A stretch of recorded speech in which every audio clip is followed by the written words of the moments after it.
சைத்தான் இவர்களது காதில் சிறுநீர் கழிக்கிறானா? யார் இவர்கள்? என்ன தவறுகள் செய்தார்கள் என்று பார்க்கலாமா? பஜர் நேரம் வந்த பின்பும் பொழுது விடிந்த பின்பும் தொழாமல் யார் உறங்கிக் கொண்டிருக்கிறார்களோ அவர்களது காதில் சிறுநீர் கழிப்பதாக முகமது நபி ஸல்லல்லாஹு அலைஹி வஸல்லம் அவங்க குறிப்பிடுறாங்க.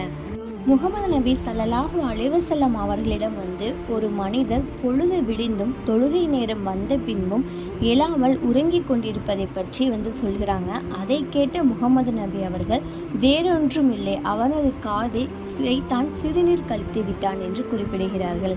இதில் நாம் எத்தனை பேர் தொழுகை நேரம் வந்துவிட்டால் உறக்கத்திலிருந்து விழிக்கிறோம் என்று நம்மளை நாமே கேட்டுக்கொள்வோம். இன்ஷா அல்லாஹ் இதுவரை போனது போகட்டும். இனிமேல் காலை பொழுதில் பஜர் தொழுகையை விடாமல் அனைவரும் தொழுகக்கூடிய பாக்கியத்தை இறைவன் அனைவருக்கும் வழங்குவானாக. ஆமீன். அஸ்ஸலாமு அலைக்கும் வரஹ்மத்துல்லாஹி வபரகாத்துஹு.